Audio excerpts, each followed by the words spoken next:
What happens when two ex-cons team up to avenge the brutal murder of their married sons?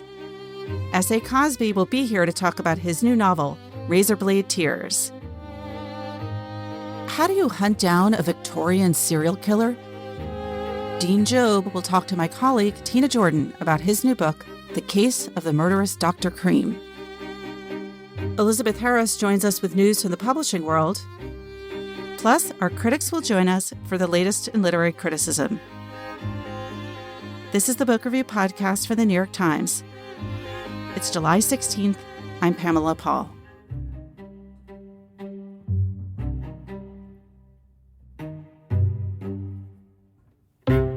S.A. Cosby joins us now from southeastern Virginia, Gloucester specifically. He is the author of the new book, Razorblade Tears, also Blacktop Wasteland, and a few other books. Sean, thanks for being here. Thank you so much for having me. It's a pleasure. So this is a spoiler-free podcast. I just want to say that up front because this is a book that is full of really unexpected but well-earned plot twists.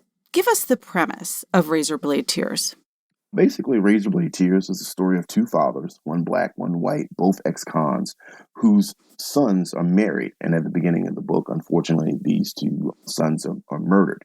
And these two fathers, who were never accepting of their sons' sexuality, decide to investigate the crime when the police investigation stalls. And in doing so, they are trying to achieve revenge for their sons, but also, I think, trying to get redemption for themselves in the ways they weren't there for their children in life. They're attempting to be there for them in death. Let's talk a little bit more specifically about those two anti-hero heroes. You've got Buddy Lee Jenkins and Ike/Riot Randolph. Who are they? They are men of a certain age that come with a certain amount of baggage because of that age. They are both hard, scrabble Southern men who are more alike and have more in common than either one of them could imagine. But they're also men that I think are internally broken in a way that precluded them being able to communicate with their sons. And it, I think, hindered their relationships with their children and also hinders their relationships with other people. Ike, for all his self-possessed gravitas, is still battling with his temper at moments. With Buddy Lee, he's kind of mired himself in this sort of self-imposed existential exile from the rest of humanity. And so when their sons are killed, it sort of snaps them out of this spiritual malaise that they put themselves into, and they give in to their darker impulses, but for a greater good. It's easy to caricature characters like this, but these are very fully realized characters. They feel like real people and not types. And I'm curious what your process is like coming up with these characters. Did you start with these two men? Yeah, I did. And I think the reason I hope they feel authentic is because I grew up with men like Ike and Buddy Lee. I grew up with men, maybe not necessarily violent men, but men who were emotionally closed off, who are unable to articulate or communicate their frailties, their feelings. I grew up in an environment where masculinity was all about presentation. It was about being quote unquote tough, whatever that means. And so when I started out writing the book, I started with these two characters because the people that I think need to read the book the most are the people like that I know, the people that like that who surround me every day. But even more than that, I fell in love with Ike and Buddy Lee because if these two men can change, then change is possible for anyone. And so that was sort of the thrust of the book initially when I started. You can feel that empathy for them in the way the characters are drawn. And they're obviously both deeply flawed. They also have deep biases. And some might, from a very black and white outside perspective, say, well, these two people are unlikable and they're bigoted. But you make it more complicated than that. Again, how did you approach the idea of having two men who you want the reader to sympathize with and to empathize with, even though they have some pretty offensive ideas? The idea essentially is that no one is beyond redemption. Even the worst of us can find the angels of our better nature. And I firmly believe that. I believe that as a spiritual idea and as a sociological idea. I think, especially in today's environment where everything is polarized and everyone on the other side of every issue is the enemy, there has to be a path for people to come back and regain their humanity, And so for me, I'd make no excuses for Ike and Buddy Lee. And I actively tried in the narrative to force them to confront their flaws, to force them to confront their bigotry, the homophobia, with Buddy Lee, his racism, with Ike, his deep seated homophobia, and find out where those things come from. And also to make them do the hard work of getting past that and trying to change. Redemption, I think, it's not a gift. Redemption is a puzzle, and you're given those pieces, and you have to do the hard work of putting that puzzle together. And I wanted Ike and Buddy Lee to do that hard work. So I actively have other characters call them out on their prejudices constantly.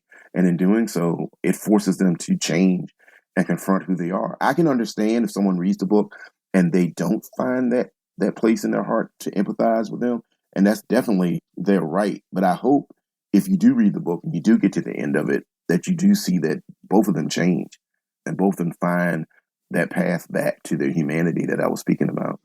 You talked about how things are so polarized and often oversimplified politically in this country. And that comes through, too, in terms of your setting and the way you write about the people who live in Red Hill County. This is not the kind of place that outsiders might think of as, quote unquote, the South. And outsiders meaning people like me from the tri-state area. This is not the Virginia either that people think of when they lump it in with metropolitan D.C. Give us a sense of the place you're writing about. Red Hill County is basically an amalgamation of my childhood home, the three counties that I lived in and lived around. But I think it's also a microcosm of the state of Virginia. The state of Virginia it's a tale of two states. Northern Virginia, Fairfax, Arlington, the areas around D.C. are a more metropolitan, a more, I would say, like technologically advanced environment. Their economies are based on working in D.C., tech gurus, so to speak. And then you move out into the counties of Virginia, and it's still a very agrarian-based economy. But also sociologically, they're very different. There's way more conservative ideology on display in the rural southern parts of Virginia than in northern Virginia. There's a certain point in Virginia where you won't see Confederate flags anymore if you go to northern Virginia. At the same time, if you come to southern Virginia, there's places where you see Confederate flags every 50 feet. And so I wanted to illustrate that. I'm a Southerner born and raised. I was born in Virginia. I've lived in Virginia most of my life. And I think for me, one part of my writing journey, a duty that I feel I have, is to explain to people that the South is not the sole provenance of Confederate apologists or far-right ideologues. It is a multifaceted place that has an incredibly vast and deep well of multiple points of view. Flannery O'Connor said that the South is Christ-haunted. And I think that's so true because I think the South is haunted by these two opposing forces. On the one hand, you have this incredibly rigid religious and social dogma. On the other hand, you have this inability to accept and identify and deal with the horrors of his past. And so when those two things meet, it's the immovable object meets the irresistible force. And a lot of times there's so many stories that can be created out of that confrontation. But, my family, our roots go back deep in the state of Virginia. And so, in both ways, overt and subtle, I try to use my writing to obliterate the myth of the lost cause and all the pain that wrought. You write in your fiction a lot about setting, a lot about character, a lot about race, but also, and in a very interesting way, about class. Can you talk about that? Race, class, and sex are the holy trinity of Southern Gothic fiction. And I think they're the things that move everything from, you talk about everything from Faulkner to Eudora Welty and everybody in between. And so when I'm working on Razorblade Tears, I was also talking about class in addition to race. And those two are, there's an intersectionality there that exists with class, especially in the South. A man like Buddy Lee, one of our main protagonists, he's existed, he's grown in a world where he's viewed as a lower class than, say, perhaps even like a character like his ex-wife's new husband, who's a politician, who's a member of that, what we call here in Virginia, there's a whole idea of like the first families of Virginia. People can trace their lineage back to the first settlers of Virginia. And then there's everybody else to a certain extent. And I think class is one of those things that unites people in a way that they may not be aware of. A poor white man like Buddy Lee has more in common with a poor black man like Ike than he would maybe understand or accept. But then also the converse of that is a poor white man has one up on Ike because he has the benefit of white privilege. He has the benefit of he gets the benefit of the doubt because he's white. And so I'm definitely talking about that because that's a huge part of the Southern experience as well. The idea that certain people get certain breaks because of where they were born or what family they were born into, and how that pride in your familial connections can be detrimental, can be toxic to you as an individual and to your community as a whole. And a lot of the book actually hinges on that idea, on class and social standing and position. And some of the tragedies of the book happen because certain characters are unwilling or afraid to give up their social standing or their position. So definitely class is like I said, is a big part of my writing.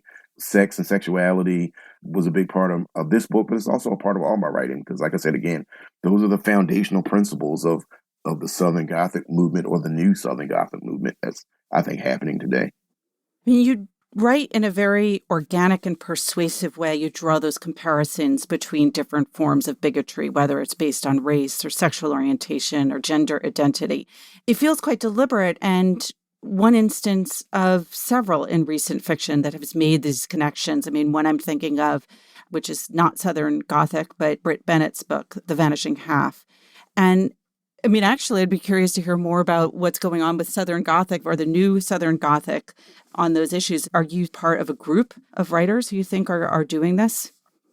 I think it's a very casual group. We haven't had any organization You meetings don't or have weekly yeah, meetings? yeah, exactly. We're not selling potlucks, but I think there are writers. I think there are writers like Lauren McHugh.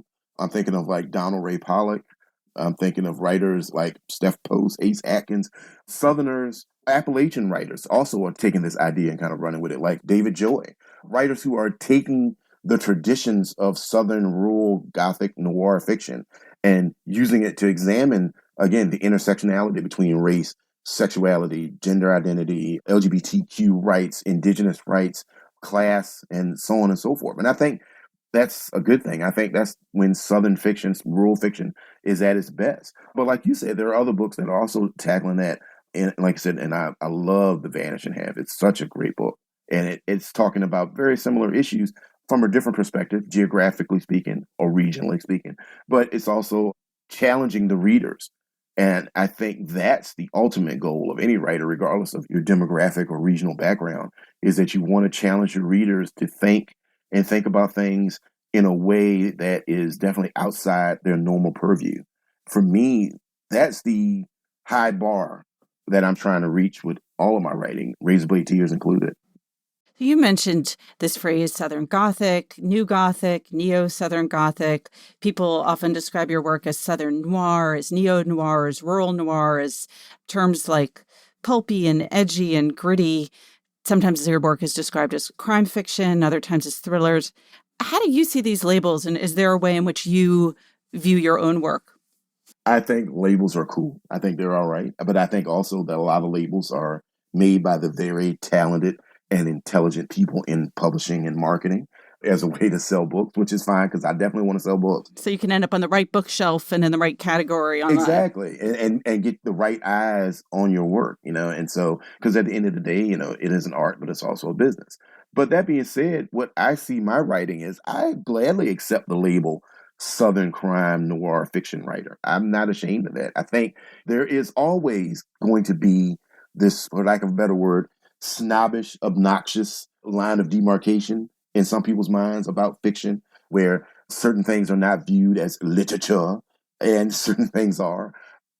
There's a distinction to be made there, though. Like when you talk about literary fiction and crime fiction, to me, all books are crime fiction books because all books have characters who have the possibility to break societal norms. One of my favorite books of all time is a book called A Thousand Acres by James Smiley. I love that book. But there are moments in that book where somebody's going to poison someone with a deadly like lemon meringue pie or something. I can't remember exactly now. But I think all books have that ability to be a crime fiction book. I mean, one of the greatest books ever written is Crime and Punishment. And so I think there's a distinction to be made between literature. Literature is the fruit of the act of writing, and literary is, like I said, a category that was made up by marketing professionals. And I don't think those things are mutually exclusive. I think a lot of times crime fiction, Southern crime fiction for that matter, is viewed as, like you said, genre and pulpy. Like that's a bad thing. There's nothing wrong with that. You can be genre and pulpy and still be great literature. I defy anyone to read Winter's Bone by Daniel Woodrell and tell me that's not a great piece of literature. I read an interview with you in which you quoted your grandfather on pressure. What did he say? What did he used to tell you? Pressure can make diamonds or it can crush you right to the ground. It all depends, And I think pressure is a great motivator. I think pressure, it reveals character. It doesn't create character. And my grandfather was a big proponent of that idea. My grandfather was sort of an anomaly in my childhood because he was a physically tough guy, but he was an incredibly sensitive and tender person, And I remember he couldn't read, but my grandmother could. And so my grandmother would read her romance novels to him, and he'd be sitting on the edge of his seat. And so he was a huge influence to me and in my life. Where do you think that quote about pressure came from? Was that from his own experience? Was he trying to give you advice at a certain point? Because obviously you took it and used it to drive your characters in fiction. I don't know if that was his intent. He passed long before I became a writer, or even before I thought about being a writer. But I think, he was a person who suffered a lot in his life, physically and emotionally, and he lost people close to him because of racial violence. And when I was a young man, I had a bit of a temper, and I think he was trying to steer me to the right path. He didn't want me to make permanent decisions based on temporary situations. He was a great influence on me. And it's funny because that influence that he exerted actually does come out in my writing. It became a part of my pathology, so to speak. I dedicated my first book to him because he was such a profound person in my life. But yeah, I think he was just trying to help guide me to make the right decisions. And he wanted the absolute best for me. Well, we're talking about grandfathers, but both this novel and your immediate predecessor, Blacktop Wasteland, are very much about fathers and sons, and about those relationships. It's funny. I have a friend, writer, who said to me over drinks one time, he said, I think you're like the bard of broken men. And I said, I'll take that, I guess. Obviously, some of that is personal. I had a very complicated relationship with my father at one time. He and my mom separated when I was very young, and we didn't have a great relationship for a number of years. However, I'm very lucky and blessed that we were able to repair that relationship. And a lot of that came about because I tried to be different than my characters. I worked on trying to communicate with him and seeing things from his perspective and trying to understand his point of view in a way that I think is hard for a lot of men. The idea of tragic and toxic masculinity runs through my work intentionally because I do believe there is, definitely toxic masculinity and all the things that comes with that. But I kind of coined the phrase tragic masculinity because it's a tragedy what men and our lack of communication skills does to ourselves, not just to people outside of us, but our internal mechanisms, so to speak. So when I'm writing about Beauregard and his complicated relationship with his father, or Ike and Buddy Lee and their complicated relationships with their sons, I'm writing about that tragedy that exists in that space between your inability to communicate and the love you have for your sons or daughters and the people around you. I think the world would be a much better place if more men were able to articulate their feelings without resorting to rage and anger. And I just think that's something that I'm working on as a person individually, but I'm also working on it through my writing. Because, again, I know a lot of those men. Like I said, I grew up with men like Buddy Lee, like Bug, like Ike. I think their stories need to be told. And by telling their stories, I hope it gives them the emotional room to maybe look at themselves and maybe try to handle things in a better, a more positive way. At what point did you know that you were a writer? Well, I wanted to be a writer ever since I can remember. My mom, when I was a kid, she used to read me stories, bedtime stories, when I was like 4 and 5 and 6. And I remember around 6 or 7, I started complaining about the endings of the stories. I was already complaining about plot continuity and logic. And my poor What were some of exasperated your mother at once. complaints? Well, I was like, why is the wolf still chasing these pigs at these different houses? He should just go in the house and wait for them to come in and then get them that way. And I remember my poor mother at one point, exasperated beyond all reckoning, finally turned to me. She's like, you know what? I want you to write your own story and end it however you want. And I did. And I started writing stories at 6 and 7 and 8 or 9. But I didn't really know I wanted to be a writer until the 11th grade in high school. I had a teacher named Jeff Bone, who was my 11th grade English teacher. One day after class, he asked me to stay behind, and he had read an essay I had written. And he said, have you ever considered being a writer? And I was like, well, I don't know, man. He was like, because you definitely have the gift. And he gave me a piece of advice that I give to other people. And it's a harsh piece of advice, but he said, look, I can teach you verb subject agreement. I can teach you grammatical rules. I can teach you how to diagram a sentence. He said, I can't teach you how to be a writer. You already have that. That's in you. There's nothing I can do to teach you how to do that. And it stuck with me. And then that was the moment where I came to the realization. I was like, I think he's right. I think this is what I'm put on earth to do. It was a long and circuitous route to get there, but I think it all worked out in the end. He was right. And I think this is literature, to your earlier point. It is also a very great, fast-paced thriller. So I hope it doesn't scare people who like that kind of thing away by saying it's very literary. I just have to ask this one last question, because both this book and Blacktop Wasteland, the screen rights have been sold. We're going to see them. I don't know if they're going to be features or TV shows, but we will be seeing them on screens at some point in the future. You're very good at vivid descriptions of scenes, and I often kind of lose track of when there's lots of gunfire and things, but you're able to track that very well. So I'm curious if you were having those thoughts as you were writing. Were you seeing this in your mind as potentially being something that could be a movie someday? I am a huge cinemaphile. I love movies. I grew up a fan of B movies, grindhouse movies. One of my favorite movies as a kid was Gator with Burt Reynolds. My grandfather, my uncle would sit in there with me and watch it on the CBS Saturday Night Movie. Back in the day when you only had 3 channels, kids. Right. And you had the CBS logo like twirling around. Yes, exactly. And so for me, I write cinematically. And what I mean is I don't write with an eye toward screenplays or, even turning the books into movie or intellectual properties. I just write the way I see it in my head.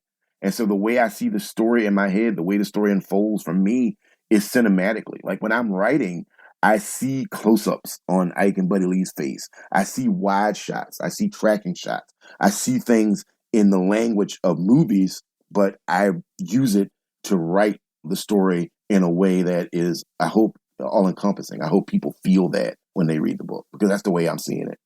I hope you're seeing Giancarlo Esposito as Tariq. Right? No?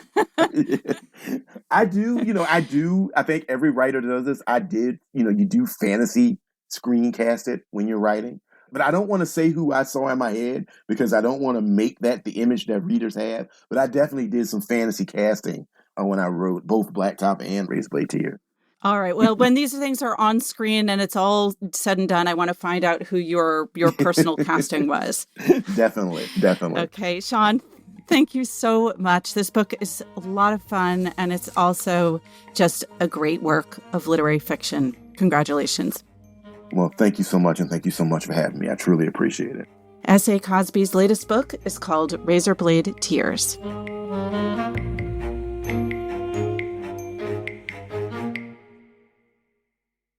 Joining us now to help celebrate the 125th anniversary of the book review, my colleague Tina Jordan. Hey, Tina. Hey, Pamela.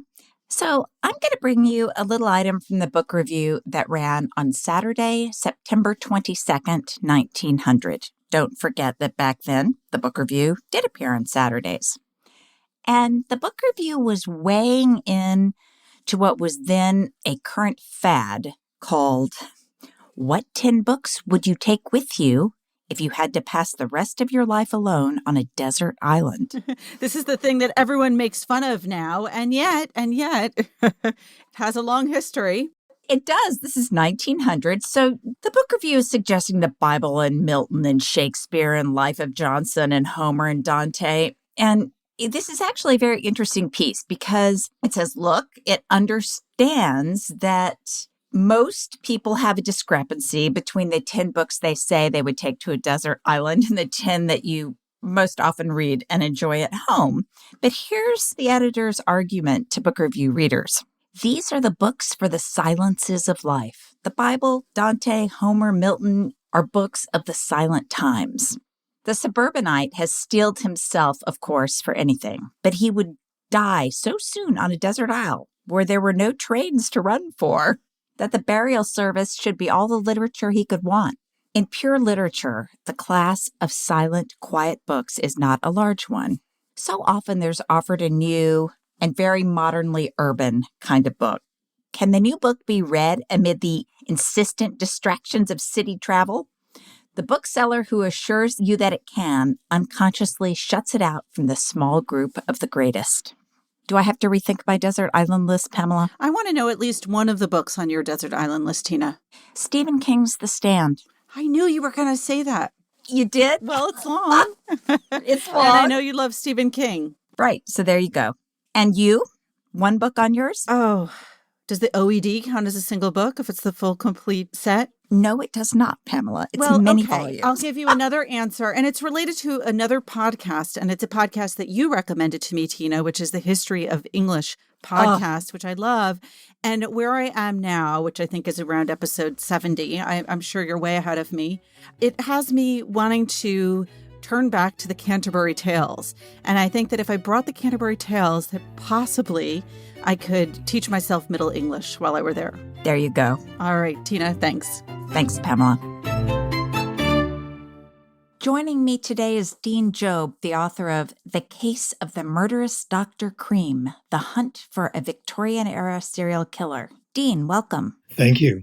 Can you tell our listeners a little bit about who Thomas Neal Cream was and how he came to your attention?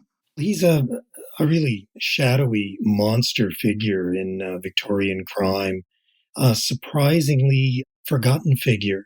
He murdered as many as 10 people in 3 countries, Canada, where he grew up. He fled to the United States after a couple of murders here, and ultimately committed his final 4 murders in London in the wake of the Jack the Ripper murders. I research a lot of true crime, and he is one of these shadowy figures who I would come across as I was doing research. He was a sensation in his time. I was delighted to be able to really revive this character and remind people of both what he did, but also how he was brought to justice. Thomas Cream was trained as a doctor. Why was being a doctor the perfect cover during that era? The trust. He was a professional man. It also meant that he didn't have to stalk his victims.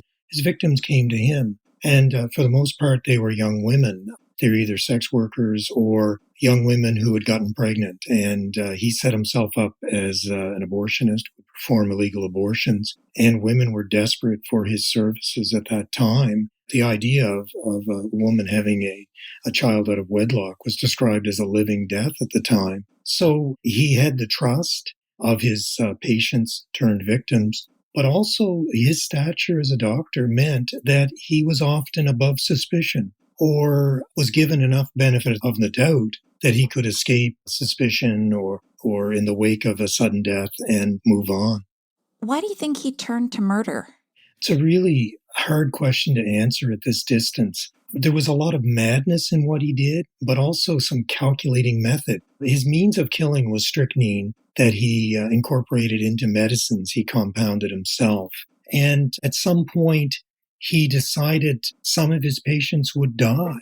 He never claimed insanity at any of his trials, so there was never any professional assessment of him. He almost seems to have bought into the idea, as one of his medical instructors said, that doctors are godlike. They stand between the living and the dead. And he just seems to have decided that his godlike powers given to him as a doctor would be used to decide who would live and who would die. How did he get caught the first time in America? He had committed 2 murders in Canada, including his young wife, when he showed up in Chicago in 1880. And he was charged with the murder of a woman after just a horrific operation, an abortion gone wrong, left the victim to die. He stood trial but was acquitted and managed to kill 2 more women and a man before, in 1881, he was finally convicted in Illinois and sent to prison. Supposed to be for the rest of his life, but I found convincing evidence that he managed to buy his way out of prison after 10 years, and that's what set him up to go to England for his final murders. But didn't he, and correct me if I'm misremembering this from the book, didn't he actually taunt the authorities in Illinois by sending a letter about his murder? Well, this is another part of the is it madness or method with Cream. Yes, he had a habit of not only committing murders, but accusing others of the crime, either to evade suspicion or in really bizarre blackmail schemes that snowballed over time. First, he tried to blame druggists for the tainted medicine, thinking perhaps he could sue or blackmail them. By the time he gets to England, he's accusing the family physician of the royal family is accused of one of his murders in his letters, and a sitting member of parliament. But he never collected on these blackmail threats, despite demanding money. But as you note, it led to his undoing, because ultimately in Scotland Yard, as they start piecing together who this guy is and starting to understand his past in North America, they find blackmail letters in his own handwriting under pseudonyms, but showing an understanding and a knowledge of some of the murders in London that ultimately helped convict him. I want to get to Scotland Yard in a minute, but first I want you to paint the picture, if you could, of where forensics stood at that time. Still in a crude or a pioneering place. This is before fingerprints, where the state-of-the-art method of identifying criminals is to take an array of measurements of parts of the body that were seen to be kind of like fingerprints. Only 1 in 4 million people might have this similar array of measurements. So very, very rudimentary. And also in the late 19th century, you've almost got an arms race going on between poisoners who are finding new plant-based poisons. Arsenic had once, in the early 1800s, had been the poison of choice. But by mid-century, there was a reliable lab test to detect it. So new poisons were being discovered, including strychnine, and that meant toxicologists were, as I said, in this almost arms race, trying to devise lab tests that could identify it. And some of the lab tests by Cream's time are still crude, and the leading toxicologist in London at the time, a fellow named Thomas Stevenson, actually had a very bizarre but he considered reliable way of detecting strychnine. He would place a sample from a victim on his tongue and identify strychnine by the way it burned his tongue. I'm not sure that's advisable. It's quite a gruesome way of trying to prove somebody's guilt, that's for sure. I know when I dive into the New York Times archives from this era, I'm stunned at how many murders were clearly caused by poison. It was the single hardest thing to detect. That's right. And you've got a particularly lethal killer in Cream, because in that time, most doctors compounded their own medicines. There were pharmacies, but he learned the properties of medicines and also poisons. And strychnine was used in trace amounts legitimately in some medicines at the time. Despite how deadly it was, he devised a way to mask its bitter taste in gelatin capsules, which he could load up with a lethal dose of the poison, and convinced his victims that this was a beneficial medicine. So let's pick up the thread after he buys his way out of prison in America, or so you think. We know that he's released and that he shouldn't have been, technically. He goes to England and he starts to murder again. Who were his victims this time? He went back to a neighborhood known as Lambeth, which is directly across from the Houses of Parliament. And it was an area he knew well because he did postgraduate training at St. Thomas's Hospital there. And his victims, his choice of victims were sex workers in Lambeth. He frequented their services. He flaunted to people he met. He showed them pornographic images. He bragged of his prowess with women in Lambeth. Very soon after his arrival in the fall of 1891, it was almost like this killing machine had been locked up in Joliet Prison in Illinois for 10 years, was just unleashed. And he killed 2 women very quickly. And unfortunately, Scotland Yard was none the wiser. One woman was thought to be natural causes. It never came to the attention of the police. And another woman's death, even though it was strychnine, was written off as a suicide. So this gave Cream some time and space, ultimately, to kill 2 more women before Scotland Yard really started to see that a lot of the evidence was pointing to him. This does seem like they bungled the case because wasn't this only a few years after Jack the Ripper? It's fascinating to see there's a voluminous file, Scotland Yard file in the archives in London, to see references back to the Whitechapel murders, as they refer to it. We're at the point here where the serial killer is unknown. I mean, there's no term for it till only a few decades ago. So you see police, you see the press struggling to understand. A Chicago Tribune, in the wake of his arrest in London, says, this is basically a new kind of monster, someone who kills simply for the sake of killing. You see the police struggling to get their mind around the fact that these murders are linked. I mean, that's still a challenge today, but it was fascinating at this sort of cusp, or at the start of the modern era, and the concept of the serial killer, just seeing how novel and frightening it was. And of course, the victims he was choosing were victims who would be, shall we say, least missed. The murder of a sex worker would not rank as high with the police or with Scotland Yard as with the murder of someone in a different class. Am I right? And that's right. And you see elements of that too. You mentioned criticism of Scotland Yard's investigation. I mean, ultimately, Scotland Yard brings them to justice. But I make a point in the book that miscues, miscommunications, and a willingness to perhaps not look deeply enough into the earlier deaths of these first 2 victims really allowed Cream to continue to kill. Scotland Yard was criticized in the midst of Cream's trial by the presiding judge, who was really surprised when he discovered that a blackmail note that showed one of the early victims was indeed murdered, or suggested that, Scotland Yard hadn't even bothered to check. They had the name, they had the neighborhood, and the judge was incredulous and very critical of Scotland Yard at that point. Tell us how Cream was finally apprehended. That's really fascinating because as it was becoming clear there were 4, if not, and they even thought at one point 5 murders, as they started to try to figure out who might be the perpetrator, Cream came on their radar. But even the investigators who've been on the case for months said, well, no, I mean, he's a doctor. Cream benefits from that, his status. He, at this point, had a traveling case of medicines that he had bought in North America during a trip back in the midst of this. He said he sold to druggists and doctors. So this looked like a legitimate trade to some of the police officers. But finally, Cream, again, who seemed to have a way of bringing attention to himself, either through letters or otherwise, actually complained about police harassment.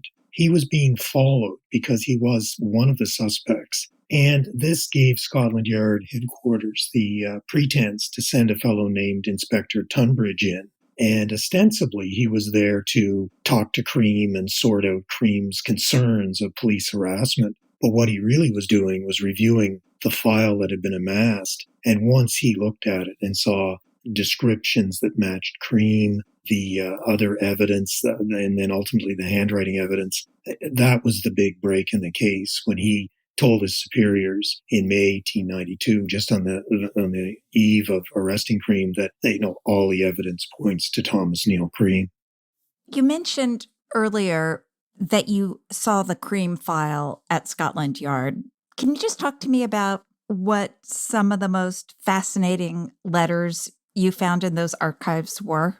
Well, it's fascinating to see the way the investigation unfolded. You see the dead ends. You see the wild goose chases they went on. One point, they thought they were looking for tainted tin salmon that had killed some of the victims. So, you sort of in real time, chronologically see the light bulb starting to go off and the scale of the crimes emerging and the memos back and forth. But there were two key things. One was the decision to send an investigator to Canada and the United States once they realized that a man was posing as, this is how Cream passed himself off. He said he was Thomas Neal, just dropped his surname. And that was enough in those days of slow communication that no one realized he was the same guy. Once the press in North America caught on and said, this is the same guy, they sent an investigator named Inspector Jarvis to North America. So I was able to retrace the earlier crimes as they were unfolding in his investigation. And he sent wonderfully detailed reports back to Scotland Yard of what he was finding. But the most chilling thing were actual blackmail letters that Cream had written, and I'll never forget. Just finding these in the file, and they were, to preserve them, they were pasted on cardstock. And it takes a few seconds to realize that these aren't facsimiles or copies. These were the actual letters in his handwriting he had written, still there after well over a century. And it's quite chilling to have the past become a present fact like that. Was this covered extensively in the press, his last trial in England? His case was a sensation. All the major London papers made headlines as far away as Australia. Of course, he was big news in Canada and the United States because of his past here. And once 2 and 2 was put together, it was a huge sensation. And a lot of speculation leading to this trying to get a grip on what's happening here. What's causing someone to kill multiple times? What kind of monsters is the Victorian era putting up for the future? All right, if I'm going to take a different tack here, I have to ask, do you have somebody in your sights to write about next? Well, I do, actually. My previous book before Cream was a 1920s swindler in Chicago named Leo Kortz. And Leo ran a huge Ponzi scheme before it had a name, before Charles Ponzi perfected it. Said he had vast oil fields in Panama.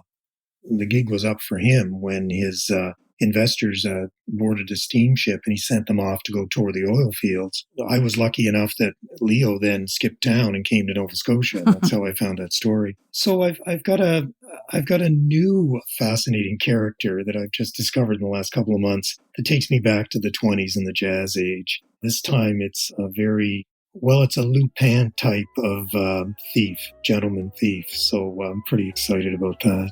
I will certainly look forward to it. Dean Jobb, thank you so much for joining us here today. Thanks very much, Tina.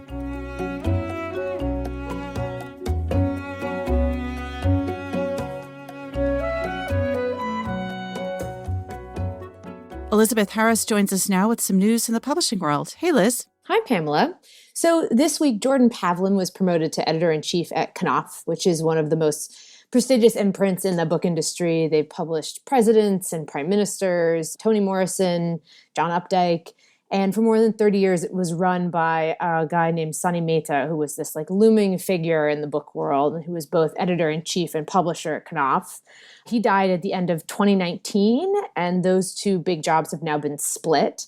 Reagan Arthur was made publisher last year, and now Jordan Pavlin is editor-in-chief, so basically her number two. And all of this is another step in this changing of the guard that's been going on at the top of publishing in the last few years, as these luminaries that ran big houses, major imprints, really important editors, a lot of them died in fairly quick succession. There was Sunny Mehta, Carolyn Reedy, who ran Simon & Schuster, Susan Campbell, who's the publisher at Random House, Alice Mayhew, who was a longtime editor at Simon & Schuster.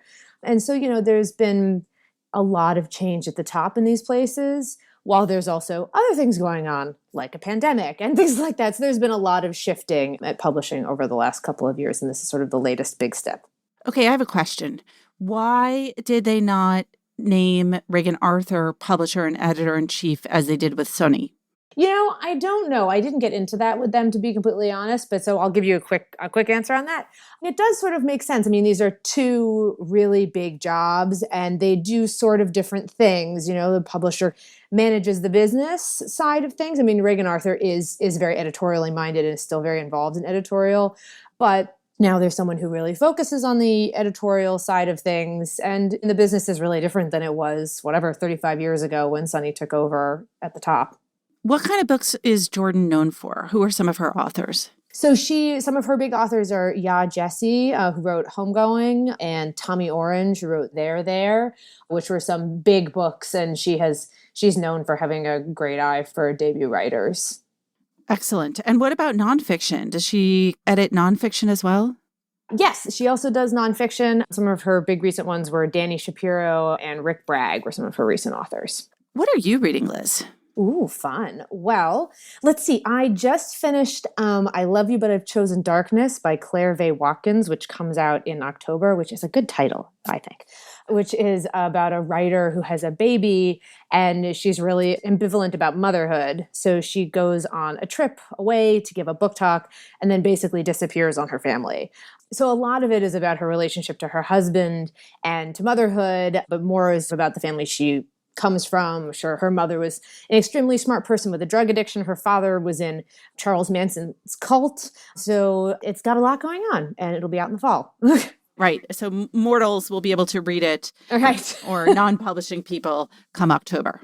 Yes. And the other thing, I just started Deacon King Kong, which came out last year, like 2 weeks before the world shut down. It was March 3rd. And this is by James McBride, and I'm just starting out, so I don't know much about it, but his style, I've read him before, and he's like a maximalist writer to the max. Like every sentence and every paragraph is like a big rolling party, like stuffed with energy and life and words, because they're very long, his sentences. Can I read you a brief description of cheese? Yes. And I also want to say that longtime listeners of the podcast will know that he is a 2-time guest on the podcast and was our last guest before we shut down temporarily for the pandemic. Oh, is that right? Just saying. And Deacon King Kong was one of the New York Times 10 best books of the year last year, I believe, right? And all right. So this is a description. This is part of a description of cheese because the description is so long.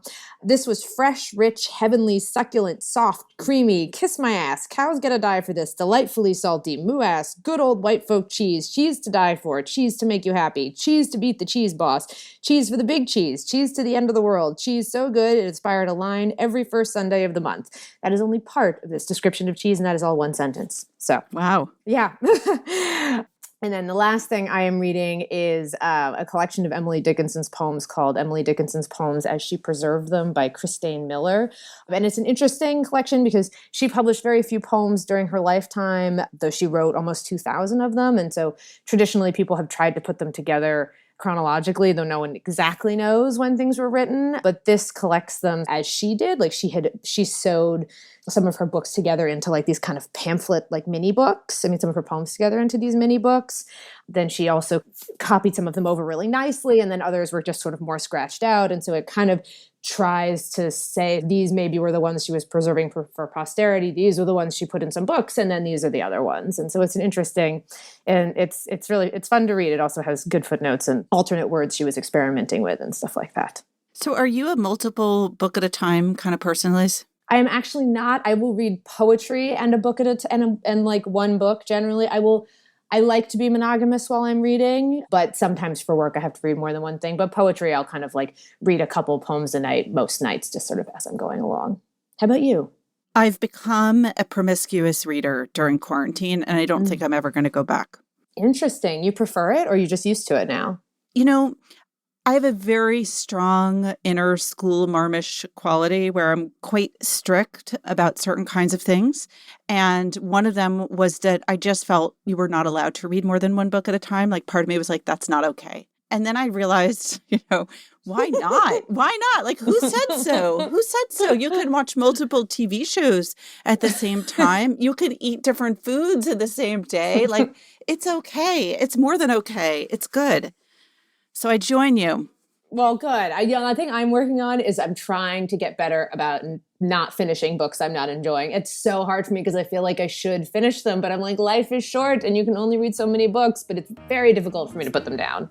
All right, Liz, we'll teach each other to be better readers. Sounds great. Thank you, Pamela. Thanks, Liz.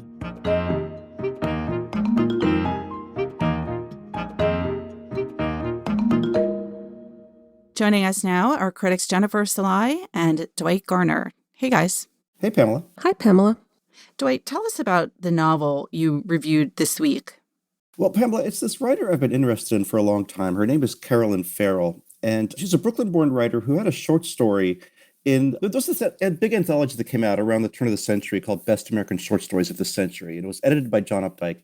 And one of the younger writers in that book was Carolyn Farrell. One of her stories from her first collection, which was titled Don't Erase Me, that was the book from 1997, was in that collection, and it stuck with me, and I was waiting for her next book, and it's been almost 25 years now, and here it is.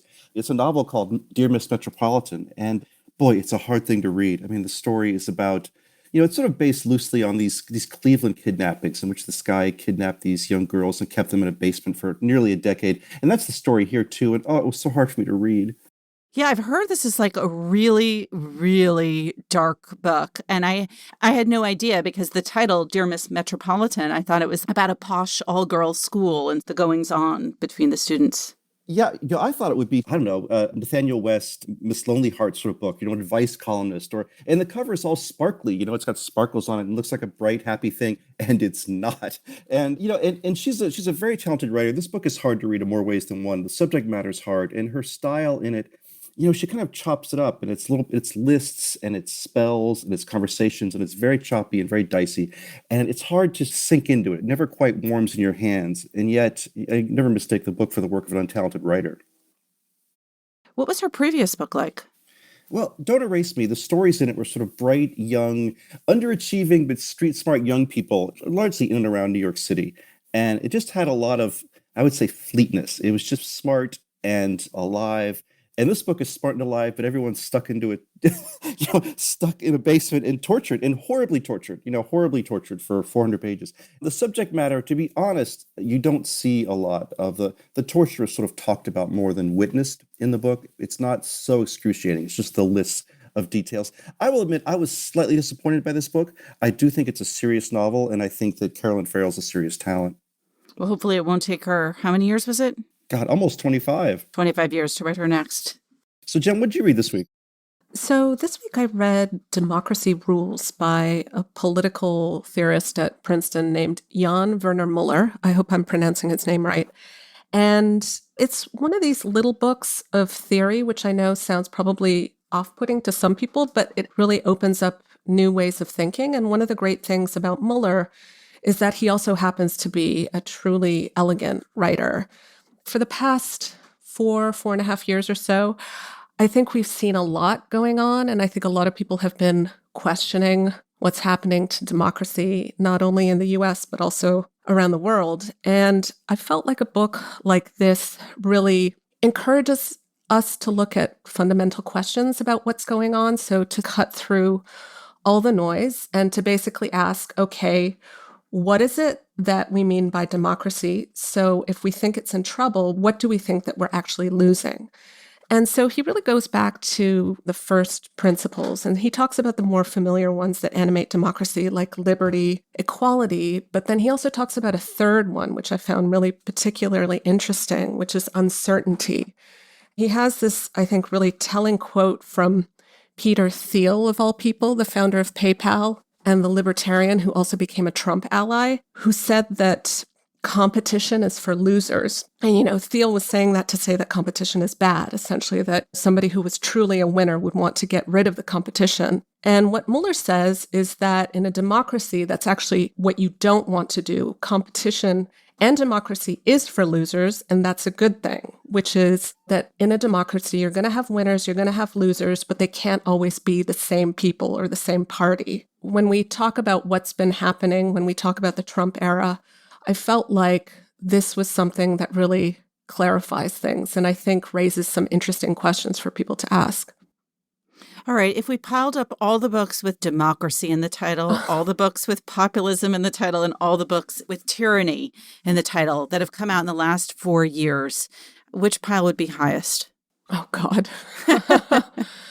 I don't know. They sort of blur together in one big pile for me. But this is a book. I feel like there have been a lot of books. You're absolutely right that talk about these issues. But this book stood out to me for various reasons. One is for the clarity of thought, but also for the way that it's expressed, which I think is actually really important when it comes to such essential issues. Because I think that, especially when you get into philosophy or theory, there's a way that it can seem really impenetrable to the people it's trying to reach, especially if it's a book about democracy. So it's about the people. I think he really communicates his ideas so well. He makes them really lively. I mean, it's a really serious, heavy subject, but he leavens it with concrete examples, even though some of them are fairly disturbing when he looks at what's going on to democracy across the world. Is there anything not depressing in this book? Well, I would say that he ends it by saying that he's hopeful but not optimistic. So for him, the distinction is that hope has to do with action. And so he thinks that we're not necessarily at a point where we're past the point of no return. But he does think that something is happening. One of the things he says about democracy, he has this great quote, and I don't want to mangle it, but essentially he says that it's based on the notion that no one is politically irredeemable and anyone can change their minds. So he really does think that there can be hope for persuasion. But I think when you really look at what's going on, he also says that issues like misinformation is a big problem. The fact that you have one part of the country that doesn't seem to want to talk to the other part of the country who's actually seeing an entirely different reality in some ways, depending on what media they're consuming. And so he does try to look at the infrastructure. And I think the purpose of this book is really to raise the questions, sound the alarm, but not in the way I think the alarm has been sounded for the past few years, which is essentially a lot of pointing to all the crazy stuff that's happening. And he's saying, no, let's think about what we actually want and how to move forward from this. Jen, I have to ask you a personal question because I hope I'm not revealing too much, but before we were recording, the three of us were chatting amongst ourselves about what we do, at night when you can't sleep. And you said you would read something really boring. And then for work, you're reading something incredibly important and serious like this. So at times like these, when these are your reading options, boring things to put you to sleep and very serious, important books to review, what are you reading on the side for fun? Or are you watching something good on TV? Oh, I have to say at the moment, I haven't been having watching. fun. I haven't been watching anything on TV, although I dream about watching something on TV. But I started reading recently a book that I'm very much enjoying by Rivka Gulchin. It's a novel called Everyone Knows Your Mother is a Witch. And it's actually a fictionalized version of the story of Johann Kepler's mother. And so far, I've just started it. And it's one of these stories that it takes place several hundred years ago, but at the same time, she's such a funny, light-footed writer that even though she's dealing with very heavy subjects, there's something just truly enjoyable about it. All right. I'm glad that among these very serious books, we are also finding time to read fun things. Let's run down the titles again. Dwight? I read Dear Miss Metropolitan, a novel by Carolyn Farrell. And I read Democracy Rules, a book by Jan Werner Muller. Remember, there's more at nytimes.com/books. And you can always write to us at books@nytimes.com. I write back, not right away, but I do. The Book Review Podcast is produced by the great Pedro Rosado from Headstepper Media, with a major assist from my colleague John Williams. Thanks for listening. For the New York Times, I'm Pamela Paul.